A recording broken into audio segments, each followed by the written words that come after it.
now we bring you Southeast Asia Bulletin. Cholapansa Nerula joins us from Bangkok. She has all the latest from the region. Hello, Cholapansa. Hello and Swadika. We start today's bulletin with a look at the fallout from the recent bomb attacks in the Thai capital. The government is struggling to come up with measures to put an end to the unrest that is widely believed to grow out of deep political dissatisfaction on the part of some segments of Thai society. At least 3 bombs exploded across Bangkok over the weekend, injuring several pedestrians and terrifying the capital's residents. These latest in a series of bombings over recent months seems to demonstrate that measures taken by the authorities so far, including the declaration of a state of emergency, have failed to ensure calm. The recent spate of blasts has prompted the police to offer the equivalent of $3,000 for information. We're offering a cash reward to anyone providing information on the bombers that leads to a prosecution. The National Police Chief said there was no need to ask the country's military for help. Many experts believe that the government will not lift the state of emergency in Bangkok anytime soon due to the bombings.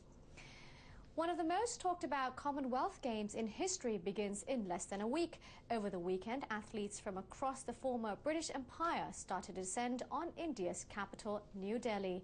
Their arrivals follow reports of infrastructure problems, corruption scandals and security concerns. I'm not saying everything is ready, but most is ready. The chair of the Games organizing committee says there are only a few issues left to deal with, but time is running out. Delegations from England, Scotland and Wales have already arrived. Participants from Malaysia and Singapore will also be coming to India to take part in the multi-sport competition. The presence of the athletes has organizers scrambling to get everything ready. At the same time, they're trying to deal with a mountain of negative coverage. Problem after problem has marred the run-up to the Commonwealth Games, an event that's held every 4 years. Among the issues, the collapse of a pedestrian bridge, the shooting of 2 tourists, and concerns about cleanliness in the athletes' village. So far, 3 athletes from Australia have pulled out, citing health concerns and the risk of a militant attack. This international event was supposed to be India's coming out party, something that would bolster its reputation as a growing regional power. But some feel the country has started off on the wrong foot. And now we have a report from Vietnam.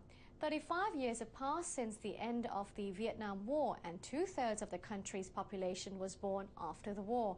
A man is working to pass on fading memories of the war. NHK World's Mari Yamada has more. Dong Hoi is in Quang Binh province in central Vietnam. The district preserves a former battlefield showing how people used to live. Nguyen Xuan Liang is in charge of maintaining this district. During the war, Liang was sent to Dong Hoi as a medical clerk and witnessed brutal fighting. After the war ended, he moved to Hanoi, but he came back here 7 years ago. When he turned 60, he was urged to pass on his wartime experiences.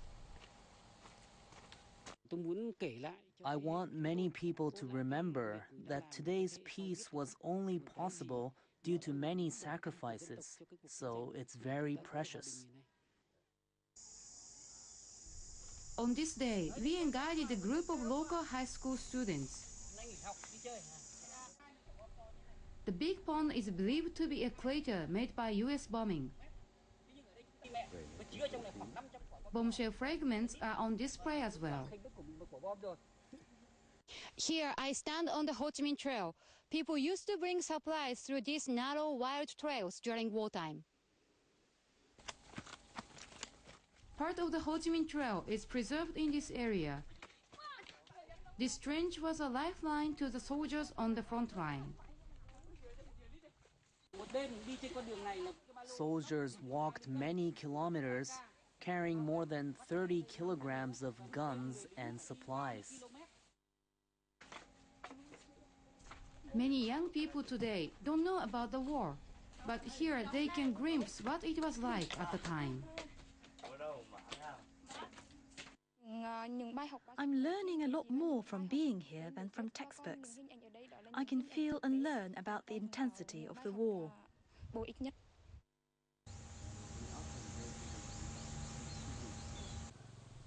Bien has another duty, one he considers to be his mission. Bien visits burial places of the war dead and records the names, the towns of origin, and other information he sees on grave markers. Many Vietnamese still do not know the burial places of their loved ones who died in the war. Bien is still looking for the place where his younger brother was buried.